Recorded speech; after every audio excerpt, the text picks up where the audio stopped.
নমস্কাৰ এই মুহূৰ্তত আহি পৰিছে সন্ধিয়াৰ কেইবাটাও বিগ ব্ৰেকিং নিউজ। আজি হৈছে 28 ছেপ্টেম্বৰ। অসমৰ মুখ্যমন্ত্ৰী হিমন্ত বিশ্ব শৰ্মাই দুৰ্গা পূজাৰ উপহাৰ প্ৰদান কৰিব প্ৰতিগৰাকী মহিলাক। এটা নহয় দুটা নহয় কেইবাটাও আচৰিত টকা প্ৰদান কৰা হ'ব মহিলাসকলৰ বেংক একাউণ্টত। যদি আপোনাৰ SBI একাউণ্ট আছে তেনে ক্ষেত্ৰত আপোনাৰ বাবে এটা ভাল খবৰ।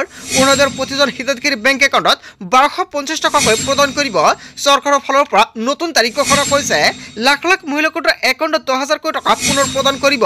হয় বন্ধু বান্ধৱীসকল, মুখ্যমন্ত্ৰী হিমন্ত বিশ্ব শৰ্মাৰ বৃহৎ ঘোষণা। 1 অক্টোবৰৰ পৰা দেশত সলনি হ'ব কেইবাটাও নতুন নিয়ম। অক্টোবৰ মাহৰ পৰা কেইবাটাও নতুন আঁচনি আৰম্ভ কৰিব মুখ্যমন্ত্ৰী হিমন্ত বিশ্ব শৰ্মাই সংবাদমেলত ঘোষণা কৰিছে। লগতে কেইবাটাও ৰাজনৈতিক খবৰৰ লগতে অৰাজনৈতিক খবৰ যুগুত কৰা হৈছে আজিৰ দিনটোত। গোটেই অসম তথা ভাৰতৰ বিভিন্ন প্ৰান্তৰ পৰা যুগুত হৈছে কেইবাটাও ডাঙৰ খবৰ। এনেবোৰ খবৰ নিতৌ পাই থাকিবলৈ চেনেলটি ছাবস্ক্ৰাইব কৰি ভিডিঅ'টো এটা লাইক কৰিবলৈ নাপাহৰিব। আজিৰ আমাৰ প্ৰথম খুব গুৰুত্বপূৰ্ণ খবৰ হৈছে অসমবাসীৰ বাবে এটা ডাঙৰ খবৰ। নতুনকৈ 30 লাখ মহিলাই লাভ কৰিব সুবিধা। অৰুণোদয়ক লৈ অসমৰ মুখ্যমন্ত্ৰী হিমন্ত বিশ্ব শৰ্মাই নতুনকৈ বৃহৎ ঘোষণা কৰিছে। যিসকল মহিলাই নতুনকৈ আবেদন কৰিছিল লাভ কৰিব টকা।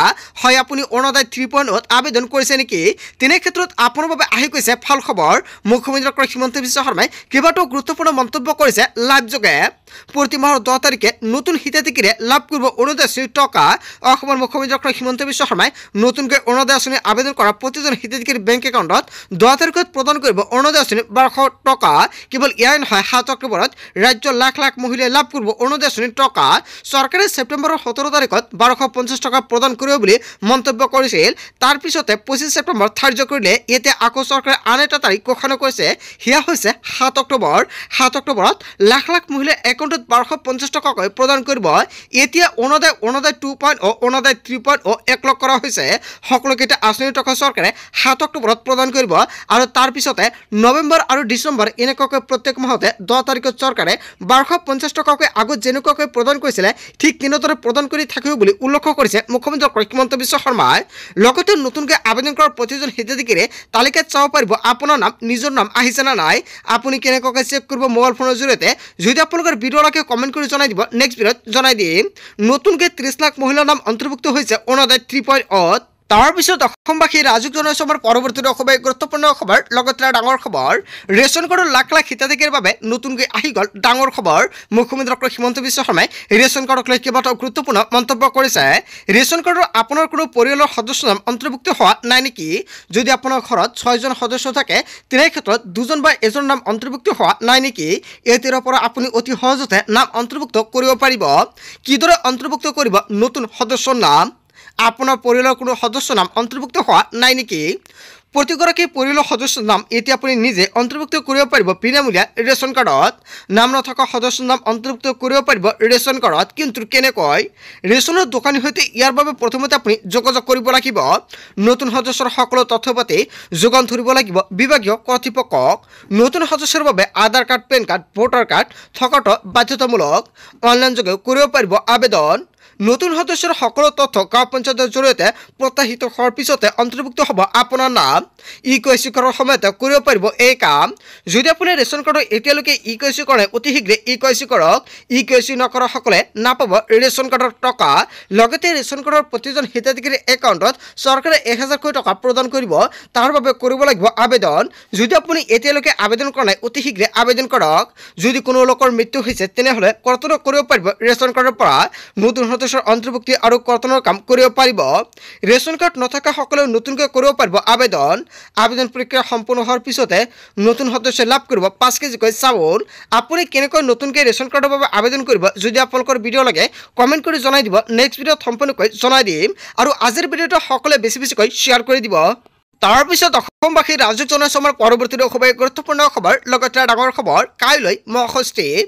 ৰাজপথত বাহন লৈ ওলোৱাৰ পূৰ্বে সাৱধান হওক আপুনি, কিয়নো অনথা পৰিব ভয়ংকৰ বিপদত। আৰু ইয়াৰ পূৰ্বে ভিডিঅ'টো সকলোৱে বেছি বেছিকৈ শ্বেয়াৰ কৰি দিব।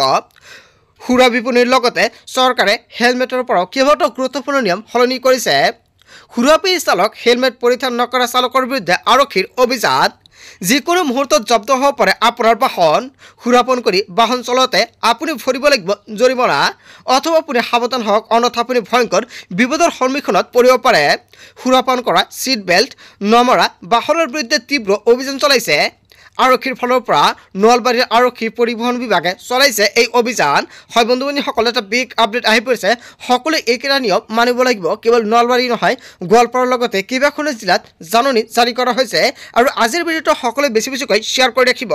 তাৰ পিছত অসমবাসী ৰাজুক জনাইছে আমাৰ পৰৱৰ্তী খুবেই গুৰুত্বপূৰ্ণ খবৰ। লগতে ডাঙৰ খবৰ, গোৱালপাৰাত জাকে জাকে নামিছে ব্লেক কমাণ্ডো। হয় বন্ধু বান্ধৱীসকল, আন এটা বিগ ব্ৰেকিং নিউজ আহি পৰিছে। পুৱতি নিশা আৰক্ষীয়ে টাৰ্গেট কৰিলে ডকাইতক। হয় বন্ধু বান্ধৱীসকল, সৰ্ববৃহৎ অভিযানত আৰক্ষীৰ বিগ এনকাউণ্টাৰ গোৱালপাৰাৰ থুপধৰা। হয় বন্ধু বান্ধৱীসকল, গোৱালপাৰাৰ থুপধৰাত ভয়ংকৰ ঘটনা সংঘটিত হৈছে। গোৱালপাৰাৰ থুপধৰাত গিলাডুবিত গজৰি উঠিছে আৰক্ষীৰ বন্দুক। আৰক্ষীৰ গুলীত নিহত হৈছে 4জন দুৰ্ধৰ্ষ ডকাইত।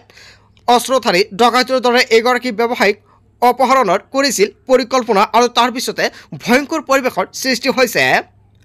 গোপনীয় খবৰ লাভ কৰি আৰক্ষীয়ে ঘেৰি ধৰিল ডকাইতৰ দলটোক। আৰক্ষীৰ ক্ৰছ ফায়াৰিঙত 4টা দুৰ্বৃত্ত ডকাইত নিহত ডকাইতকেইটা হৈছে ক্ৰমে চুবৰ আলী, জাহিদুল ইছলাম, লগতে মুকতাৰবা আৰু চেংবাটমাৰাক নিহত। SSP নৱনীত মহন্তৰ নেতৃত্বত ডকাইতৰ বিৰুদ্ধে চলিছিল ভয়ংকৰ অভিযান। নিহত ডকাইতকেইটাৰ পৰা জব্দ কৰা হৈছে সজীৱ গুলীসহ 4টা পিষ্টল। হয় বন্ধু বান্ধৱীসকল, এটা বিগ ব্ৰেকিং নিউজ আহি পৰিছে সন্ধিয়াই। তাৰপিছত অসমবাসী ৰাজুক জনাইছে আমাৰ পৰৱৰ্তী খুবেই গুৰুত্বপূৰ্ণ খবৰ। লগতে ডাঙৰ খবৰ, জুবিন গাৰ্গৰ মৰণোত্তৰ প্ৰতিবেদনত কি তথ্য আছে সম্পৰ্কে মুখ্যমন্ত্ৰী ডক্টৰ হিমন্ত বিশ্ব শৰ্মাই উল্লেখ কৰিলে। লগতে আপুনি কেনেকৈ জানিব পাৰিব, কিদৰে চাব পাৰিব প্ৰতিবেদন। মুখ্যমন্ত্ৰী ডক্টৰ হিমন্ত বিশ্ব শৰ্মাই কৰিলে ডাঙৰ ঘোষণা। প্ৰতিবেদনখন ৰাজহুৱা কৰা নহ'ব, ইয়ে এটা আইনী প্ৰক্ৰিয়া বুলি মন্তব্য কৰিছে মুখ্যমন্ত্ৰী ডক্টৰ হিমন্ত বিশ্ব শৰ্মাই। প্ৰতিবেদন প্ৰথমতে আৰক্ষীয়ে পাব আৰু তাৰ পিছত আদালতত জমা দিব। কোনোৱে চাব বিচাৰিলে আদালতৰ পৰা চাব পাৰিব। যদি চাব বিচাৰে তেন্তে মই চোৱাৰ ব্যৱস্থা কৰি দিম বুলি মন্তব্য কৰিছে মুখ্যমন্ত্ৰীগৰাকী। আৰক্ষীৰ তদন্ত প্ৰক্ৰিয়াত মই বেছি সময় নাই বুলি মন্তব্য কৰিছে মুখ্যমন্ত্ৰীগৰাকী। জুবিন গাৰ্গৰ মৰণোত্তৰ প্ৰতিবেদনত কি তথ্য আছে সেয়া অৱগত মুখ্যমন্ত্ৰী ডক্টৰ হিমন্ত বিশ্ব শৰ্মাই কেইবাটা ডাঙৰ মন্তব্য কৰিছে। তাৰপিছত অসমবাসী ৰাজুক জনাইছে আমাৰ পৰৱৰ্তী খুবেই গুৰুত্বপূৰ্ণ খবৰ। লগতে ডাঙৰ খবৰ, জুবিন গাৰ্গক ন্যায় দিব নোৱাৰিলে বিজেপিক ৰাইজে ভোট নিদিয়ে। হয় বন্ধু বান্ধৱীসকল, এটা বিগ ব্ৰেকিং নিউজ আহি পৰিছে। যদি মই বিফল হওঁ তেতিয়াহ'লে মোৰ বিচাৰ ৰাইজে কৰিব। অসমৰ মুখ্যমন্ত্ৰী ডক্টৰ হিমন্ত বিশ্ব শৰ্মাই জুবিন গাৰ্গক লৈ পুনৰ ডাঙৰ মন্তব্য কৰিলে। জুবিন গাৰ্গে ন্যায় পাবই লাগিব। জুবিন গাৰ্গৰ ন্যায়ৰ ক্ষেত্ৰত কোনো ধৰণৰ কম্প্ৰমাইজ কৰা নহ'ব। এজন শ্যাম কানু আৰু এজন সিদ্ধাৰ্থৰ বাবে অসমৰ 3,60,00,000 মানুহৰ আৱেগক অথলে যাবলৈ দিয়া নহ'ব। জুবিন গাৰ্গৰ ঘটনাক লৈ কঠোৰ হৈ পৰিছে মুখ্যমন্ত্ৰী ডক্টৰ হিমন্ত বিশ্ব শৰ্মাই। এই ক্ষেত্ৰত যদি মই বিফল হওঁ তেতিয়াহ'লে ৰাইজে মোক শাস্তি দিব। 6 অক্টোবৰত SITৰ কাৰ্যালয়ত হাজিৰ হ'ব লাগিব শ্যাম কানু মহন্ত আৰু সিদ্ধাৰ্থ শৰ্মাই। মই মোৰ লক্ষ্যত অটল হৈ থাকিম বুলি মন্তব্য কৰিছে মুখ্যমন্ত্ৰী ডক্টৰ হিমন্ত বিশ্ব শৰ্মাই। মুখ্যমন্ত্ৰীৰ এই মন্তব্যৰ পিছতে এতিয়াও বিবাদ বাঢ়িল শ্যাম কানু মহন্ত আৰু সিদ্ধাৰ্থ শৰ্মাৰ। জুবিন গাৰ্গক ন্যায় দিব নোৱাৰিলে বিজেপিক ৰাইজে ভোট নিদিয়ে। অৱশেষত ৰাইজে মন্তব্য কৰিছে, যদি জুবিন গাৰ্গক ন্যায় দিব নোৱাৰে তেনে ক্ষেত্ৰত ৰাইজে 2026ত ভোট নিদিয়ে বুলি জনাই তেওঁ বিকল্প পথ হাতত লৈছে। হয় বন্ধু বান্ধৱীসকল, এটা ডাঙৰ খবৰ আহি পৰিছে। আজিৰ ভিডিঅ'টো সকলোৱে বেছিকৈ শ্বেয়াৰ কৰি দিব। তাৰপিছত অসমবাসী ৰাজুক জনাইছে আমাৰ পৰৱৰ্তী খুবেই গুৰুত্বপূৰ্ণ খবৰ। লগতে ডাঙৰ খবৰ, মাজত মাত্ৰ 7 দিন আহি আছে শ্যাম কানু। হয় বন্ধু বান্ধৱীসকল, শ্যাম কানু সিদ্ধাৰ্থৰ এইবাৰ ৰক্ষা নাই। শ্যাম কানু মহন্তক শেষ হৈ কণি মুখ্যমন্ত্ৰীৰ। আপোনালোকে ধৈৰ্যৰ পৰীক্ষা নল'ব, 6 অক্টোবৰৰ ভিতৰত হাজিৰ হ'বই লাগিব। এনেকুৱাকৈ শ্যাম কানু আৰু সিদ্ধাৰ্থৰ বাবে কেইবাটাও সকীৰো প্ৰদান কৰিছে মুখ্যমন্ত্ৰীগৰাকী। ফেচবুক লাইভ কৰি পত্ৰ লিখি জনতাৰ আইনৰ পৰা সাৰিব নোৱাৰিব। জনতাৰ খবৰ সৈতে খেলা নকৰিব শ্যাম কানু মহন্ত আৰু সিদ্ধাৰ্থে। জুবিনৰ কাণ্ডৰ লগতে জড়িত ব্যক্তিৰ আইনৰ সন্মুখলৈ অনাৰ দায়িত্ব মোৰ বুলি মন্তব্য কৰিছে মুখ্যমন্ত্ৰীগৰাকী। আৰু সেই দায়িত্ব মই পালন কৰিম। অগ্ৰিম জামিন লোৱাৰ চেষ্টা নকৰিব শ্যাম কানু আৰু সিদ্ধাৰ্থই। এই চেষ্টা সঠিক নহয়। হয় বন্ধু বান্ধৱীসকল, এই প্ৰচেষ্টাটো সঠিক নহয় বুলি মন্তব্য কৰিছে। কাৰণ জুবিন এগৰাকী জাতীয় সম্পদ। জুবিনৰ লগত সংঘটিত ঘটনা তন্নতন্নকৈ ৰাইজৰ সন্মুখত অনা হ'ব। শ্যাম কানু সিদ্ধাৰ্থৰ বিৰুদ্ধে জাৰি কৰা হৈছে লুকআউট নোটিছ। বিদেশলৈ পলাই যাব নোৱাৰে শ্যাম কানু মহন্ত আৰু সিদ্ধাৰ্থই। শ্যাম কানুৰ অৱশেষত একাউণ্ট আৰু ক্ৰেডিট কাৰ্ড ফ্ৰিজ কৰি দিয়া হৈছে। 6 অক্টোবৰৰ ভিতৰত নাহিলে য'তেই থাকক কিয় লৈ আহিব অসম পুলিচে ধৰি বুলি মন্তব্য কৰিছে। হয় বন্ধু বান্ধৱীসকল, এটা ডাঙৰ খবৰ আহি পৰিছে।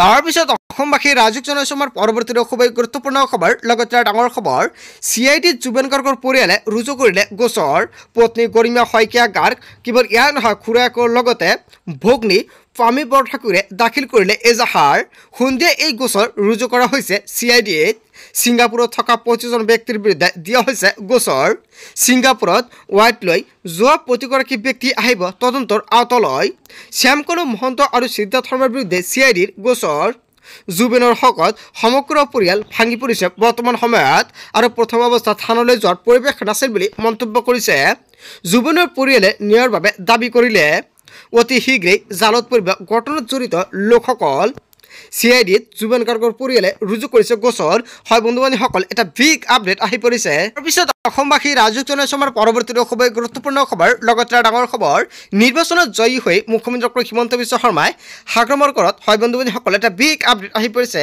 অভিযোগত মুখ্যমন্ত্ৰীৰ ঘৰত গৈছে হাগ্ৰামা মহিলাৰীয়ে হাগ্ৰামা মহিলাৰী মোৰ বন্ধু বুলি আশা দিছে মুখ্যমন্ত্ৰী হিমন্ত বিশ্ব শৰ্মাই হাগ্ৰামা মহিলাৰী সদায় বিজেপিৰ লগত থাকিব BPF চৰকাৰক সহযোগ কৰিব বিজেপিয়ে পুৱা 4 বজাত মুখ্যমন্ত্ৰী হিমন্ত বিশ্ব শৰ্মাক সাক্ষাৎ হাগ্ৰামা মহিলাৰীৰ বিজেপিৰ সৈতে একেলগে কাম কৰাৰ প্ৰতিশ্ৰুতি দিছে হাগ্ৰামা মহিলাৰীয়ে বিগত 5 বছৰে বিজেপিক সমৰ্থন কৰি আহিছে হাগ্ৰামাৰ বিজয় মানে NDAৰ বিজয় BTCৰ 40খন আসনে NDAৰ হাতত 3 দিন নিৰ্বাচনী প্ৰচাৰ চলাব নোৱাৰাৰ বাবে ভোট হেৰা পাইছে বিজেপিৰ জুবেনৰ সৈতে হোৱা দুৰ্ঘটনাৰ বাবে নিৰ্বাচনী প্ৰচাৰ এৰি আহিছিল বুলি মন্তব্য কৰিছে মুখ্যমন্ত্ৰীগৰাকীয়ে হাগ্ৰামৰ সৈতে একেলগে চৰকাৰ গঠনৰ স্পষ্টীকৰণ দিছে অসমৰ মুখ্যমন্ত্ৰী হিমন্ত বিশ্ব শৰ্মাই হয় বন্ধু বান্ধৱীসকল এটা ডাঙৰ খবৰ আহি পৰিছে গোটেই অসম তথা ভাৰতৰ বিভিন্ন প্ৰান্তৰ পৰা যুগুত হৈছে কেইবাটাও ডাঙৰ খবৰ এনেবোৰ খবৰ নিতৌ পাই থাকিবলৈ চেনেলটি ছাবস্ক্ৰাইব কৰি ভিডিঅ'টো এটা লাইক কৰিবলৈ নাপাহৰিব সো থ্যাংক ইউ ফৰ ৱাচিং